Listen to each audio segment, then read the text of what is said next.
Is Maguire your captain? Should it be somebody else? How has the transfers affected the team so far?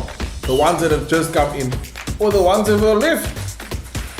And looking at the lineup that we're getting, should we have done more? Join us this week on The Bench as we discuss these and many other things.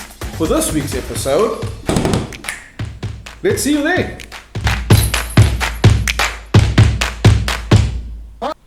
So, I think I want to start it off with, just acknowledging a couple of things. And I think first and foremost was the very dark place that I think Manchester United's board sent us all to in the last few weeks. For me personally, I know I've hit a slump. I was at such a big crossroads with it in terms of the show even, It was so difficult for me to really build up that momentum and enthusiasm to put the show together. So hence you didn't see me in a while, but I'm back.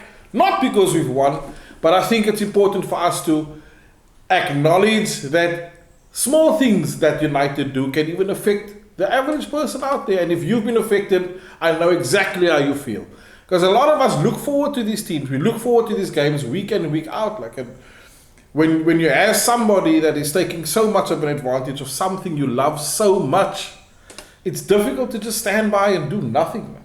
So I think it's important for us as a community to put our voices together even more so during dark times, but even when we're winning the games. Because this doesn't go away. In the next couple of weeks, if we do hit a slump, are we going to walk away again? Am I going to stay away from a video? This I promise you I will not. But it's important for us to air our voices. Put your comments in the comments below. And if you were affected in the last couple of weeks, like I was, like and share this video. Let's get it out there. This is our club. We need to do what we need to do to get it better. We the fan base. We own the majority. It's without us, they are basically nothing. But I am guilty of letting it get to me too far, man. And I must acknowledge that. And it's unfair, I think, that we let them, the board more specifically, get to us. Now, if this is just us as fans, imagine what it's doing to people like Ollie, people like Bruno and Pogba who have so much hopes. I mean, yes, you know what, we can say that Pogba's ambition to move on to bigger things or bigger clubs is kind of a replay of what he did to us a couple of years ago under Alex Ferguson, but you can't take away or deny the fact that here is a talent within our club that we are not necessarily treating the way we should. And that is kind of the common word that has come across by people like Mourinho and Van Gaal even, in past players, like we saw Everett did not too long ago, also come out and expose things and bring to forefront subjects that we thought we only were imagining or fabricating in our minds when we found out it's actually real. The board doesn't give a damn about the players. The board doesn't give a damn about the fan base. So it's going to come down to what are we going to do about it? Is there something we can do about it? But nonetheless, I think a lot of the issues that we are experiencing around the condition of United now is, as we mentioned with the last video, is the lack of leadership. Now, there is definitely a lack of leadership off the pitch. And we can say that Ole Gunnar is the manager, but is he the person determining the direction that we're going as a football club? Not in my opinion. And again, I think it even stresses more so the importance of us getting a director of football, because that is exactly that man's job, to determine the direction we're going to go as a football club with regarding football. Are we going to focus on youth? Are we going to integrate youth? Are we bringing in players from Europe international? Are we focusing on local? But at least there's a plan. My goodness gracious, there must be a plan. Because without that plan, we are really going to be walking around like chickens without heads, trying to figure out or trying to luck our way through a season every time. Like, that's what I'm feeling. That's why I was in such a slump, because I felt like what we achieved over that last few weeks when we ended the season and finished third, was it then luck? Was it us performing well when everybody was just having the worst time of their lives, dealing with Corona and all of this, and we winning games and finishing third? And was it really a reflection of a success at Manchester United? Is it really a reflection of Ole Gunnar's capabilities as a manager? It's so difficult to determine, because coming right back into it, and we've heard all the excuses, They didn't have a big preseason. But Come on, man. We had UEFA. We were in a UEFA Cup 2 weeks before the Premier League started. So is it because we didn't have a big preseason or because the guys didn't have a big enough break? They didn't have a big enough break, but they were off from football for almost 3 months. You know, so it's so difficult for us to determine what was the reason we had such a bad start to the season. And in my opinion, it was really the general morale around the team. When you have certain targets set out and you have Ole Gunnar Solskjaer saying, you know what, this is what we want to achieve and this is what we want to go out and get, and if we don't get it, of course you're gonna feel that in the team. And for me, that is why that DOP, not the DOP guy, director of photography, director of football guy, why it's so important for him to come in and with immediate effect, because Ole Gunnar doesn't come across as a person who's going to confront you and say, listen, you're up to shit. Okay, he doesn't come across as that guy. He's going to be your friend and help you get along and overcome things because he's experienced that. But we need someone who's going to come in with a stern, strong arm who's able to throw a hairdryer at the board, you know, and put them in their place because they are overstepping. And for me, a director of football is more important. But that is now spilled over onto the pitch. And you can see that because on the pitch is now a lack of leadership. I mean, who is the captain of United? Because Maguire doesn't step up to be. He really, I mean, if you look at what happened in the game with Marshall, when Marshall gets sent off, like, he's just lumbering there like he's trying to buy bread from the bubby, you know, waiting in line. Can I talk now? No, not as the captain of Manchester United. Not when you saw what went down. I mean, we had Rashford running in there arguing, Bruno running in there arguing. You know, it comes big, leaves us trying to questioning who is actually the manager of the football club. And that then, with myself and El Afaccio, we came across the question, who should the captain of United be? And we've looked at a couple of options, and we've heard of another option that is going to surprise the life out of me, and maybe it will out of you as well. But here we go. So, who should the captain of Manchester United Football Club be from immediate effect? At the moment, we have Harry Maguire. We've seen lately Bruno Fernandes. We have De Gea. We have Matic. That caught you off guard. We have Mata. Like, these are the captains that, for me, in my opinion, or in our opinion, that we've kind of identified as the players that should maybe be considered for captaincy of Manchester United from immediate effect. And if you look at them, like, Maguire is the captain now, but is he actually ready to be the captain?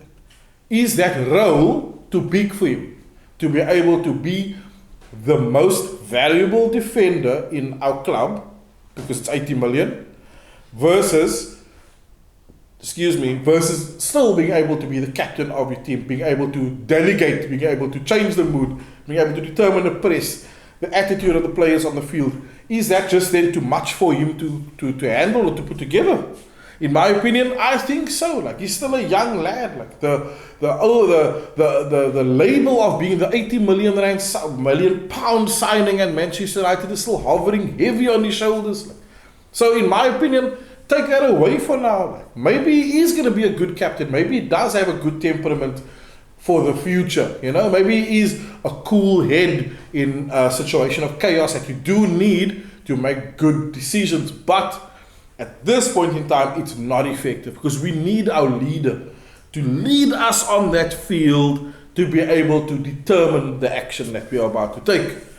And Bruno, in my opinion, showed that he's capable of that. He got him the minute he got there. In my opinion, he was briefed in the locker room before he went out for his first game. These buggers don't listen. Guide them on the field. That's why you're here.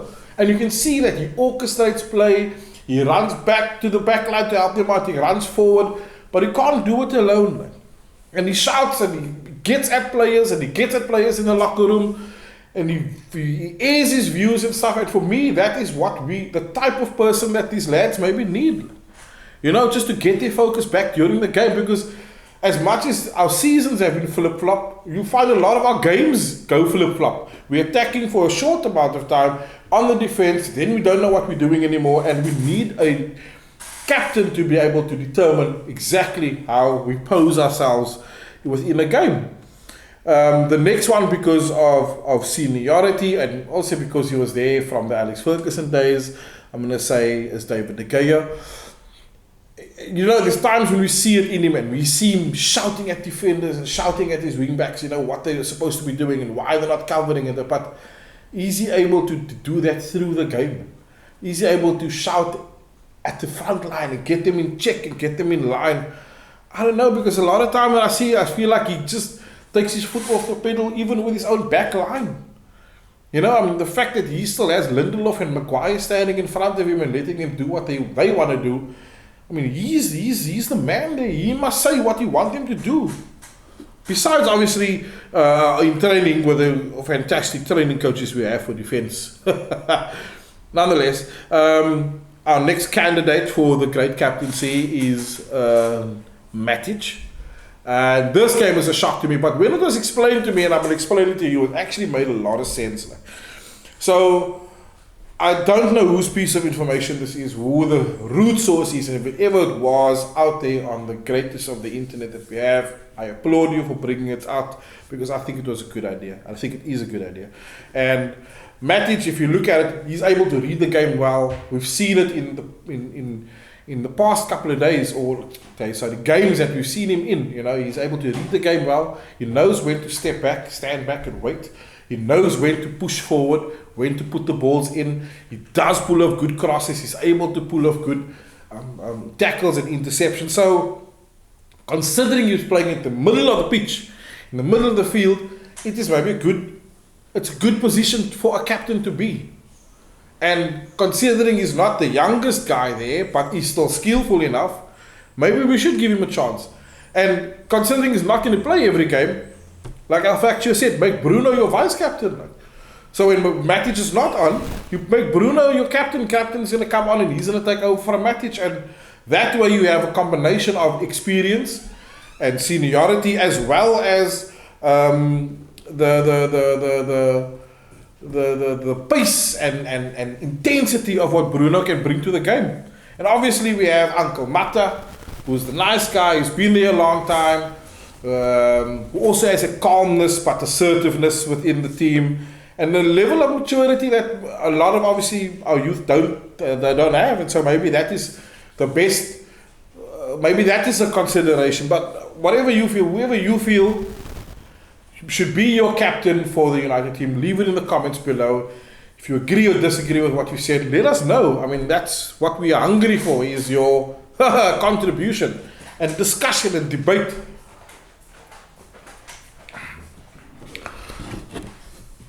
So, if we look at where we are now as a club,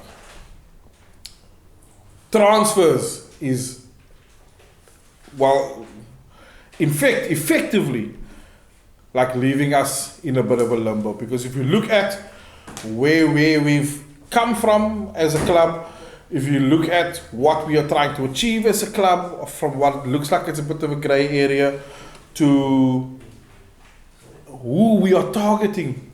Now, I can't say going into the transfer window, and I'm sure obviously we all know this already, Cavani was a target, Telles was a target, but if you look at what they're able to do, I mean, we saw Telles in his first game. I really admired the way he's able to play. He owns the left-hand side. He's able to put in the crosses that needs to come in there. And is, in my opinion, going to give Luke Shaw a challenge here for left back, which is exactly what we want. But if you look at Cavani, like, where does Cavani fit into this puzzle? Like? So we looked at it and thought, you know what, it was a spontaneous buy, wasn't something they planned, wasn't really a good idea. Ultimately, Cavani is a well-experienced striker. Is he going to play every game for 90 minutes? No. Is he there for that? No. But what he is able to offer, and that is to the youngsters that are there, like Greenwood and Marshall and Rashford, is that absolute cutthroat, deadly presence in the box that we have been lacking. Like, all of our guys can run in from outside the box, beat 3 players, and take a shot at goal. Are they able to put in that critical touch, that small little touch that we saw even Igalo able to bring to the game? That is what we're looking for. That is what we're wanting out of him. And for him to be able to deliver that set of skills over to the players we have, then we are going to be making them absolutely deadly. And that for me is why the Cavani signing is not particularly a bad idea. Yes, it's not Jadon Sancho. We all wanted Sancho, but it's not like we bought freaking or brought back Lucas Radebe. You know, it's not that bad. If you think about it. Even Taylor is like, wasn't a priority sign. We wanted a centre back. They gave us a left back. But if we get Taylor to play there, we have another alternative for Luke Shaw, which is brilliant still. So we're not exactly where we wanted to be, but we are hopefully taking steps to get us there. And you know, if you look at that, and then if you look at what Van der Beek is able to bring to the team, we can say that we actually had a good we had an okay transfer window. You know, that guy is a firecracker. I think we bring him on a short burst. In my opinion, Ollie got him in and saw within him a new Ole Gunnar Solskjaer, someone that he's going to bring in at 65, 70 minutes to turn the game, to add some pressure, to add impact, to put in that final touch when it's needed. Because that's what he's bringing at the moment. And I'm really excited to see what else Van der Beek has in his offering. But for me, the most exciting thing that I've seen over this past couple of weeks is Tuan Zibi. That guy against PSG just owned it. That guy just proved that even though he was injured and he's back now, he has a place at United. And his intention then, you can see it, is he's like a centre-back version of Wan-Bissaka. He's that spider legs type of taking the chance to put in his tackle type of guy, but strong enough and quick enough to move forward and to come back. And the pairing between him and Lindelof was very good. This is not anybody they played up against. This was Neymar, Di Maria, and Herrera knows them well. What's the other guy? Mbappe, you know, from Soweto. The guy is brilliant. For them to control that attack is insane. And when you look at it, there's no 80 million man signing there. They knew what they were doing. For me, we're still a way away from having the defense we want. But I think we're going to get there. And that's vital for me, is the fact that we're moving forward. So if we look at the up-and-coming games that we're going to experience in the next couple of weeks, we obviously have the Champions League game against Leipzig coming up. Very exciting, very good, very talented team. Did well in the Champions League last year also, so it's a good team to go up against. And then we have Arsenal, who's also strength. They've went out and spent well, in my opinion. So I think it's going to be a very good game against Arsenal. Then we've got Istanbul. And then we've got Everton and West Brom. So Everton will obviously be the biggest game out of that 5, considering their run, considering their imports that they've gotten now, with the addition of Rodriguez, of James Rodriguez, obviously under the leadership of Ancelotti. You know, it's just, there's so much that they have to offer at the moment. Calvert-Lewin is all of a sudden scoring every weekend. This is a guy that's been there a couple of seasons and we didn't see like bursts, small bursts, and all of a sudden now he scored like 3 goals already for the season, and I think that's more than all the goals he scored last year. Nonetheless, he's playing well, and I think they've invested well enough around him and made him understand he's the future of the Everton team. And therefore is why I think they're going to be one of our biggest challenges. Because before that already, we never walked over an Everton team. We never went to Everton and said, "Are we going to demolish you?" It was always going to be a tough game. It was like playing Liverpool B. But now they have strengthened, man, and they pose as much a threat. And we can see them where the situation is on the log at the moment. They're doing well. It is early days. I always say, let's wait for Christmas and see how things stand. But nonetheless, I think everything is going to be a very, very, very, very good game to watch. It's going to be a very good game of football. The thing that I'm liking is the fact that I'm seeing Ollie change up his formations to suit him, you know, and that's important. I want consistency, yes, and I think his consistent formation is 4-3-3. But when we went up against PSG, we played five, and then 2 up front. It was crazy, but nonetheless, I think it was good, effective. It worked well. It can work well against certain teams. But you can't go 5 at the back up against a team like, for instance, Newcastle or Everton. Or the last game we had batch of 5 was West Brom.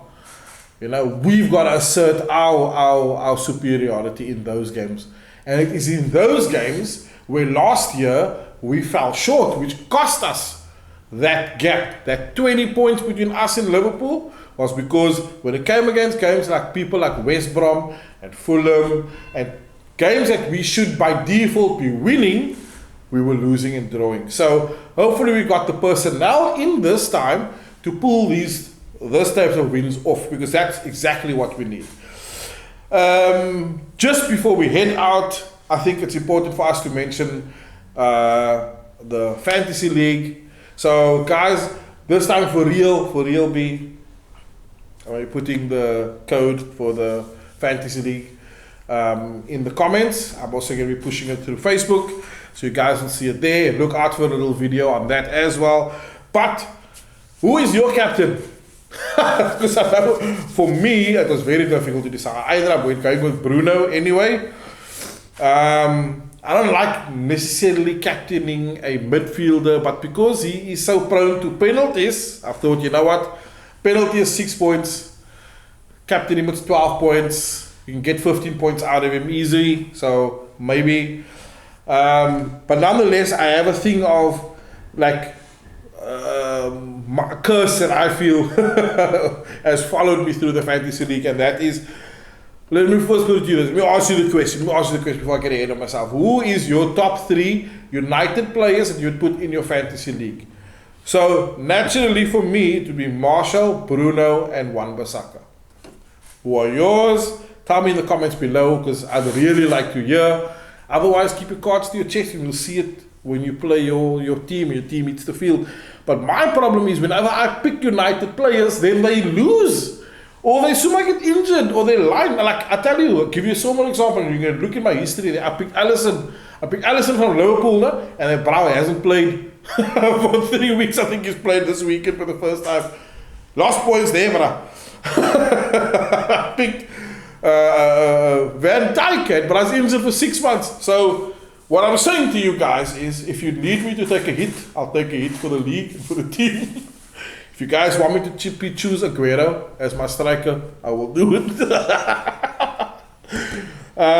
But yeah, I'm gonna leave the code for the Fantasy League in the comments, and I'll also, like I said, I'm gonna push it through Facebook. So get involved, guys. We're gonna push some crazy prizes out there. I think let's make it exciting. Yeah, I think this is an exciting venture. We'll see. We'll be inviting more guests this season, also to speak more specifically about the Fantasy League. But it was great to be back. I love chatting to you guys. Please tell me what you think in the comments below. Share and like this video. If you have not, hit the subscribe button and the bell so you know when our next video is coming out. And we will see you soon on the bench with Faizal E. Brooks.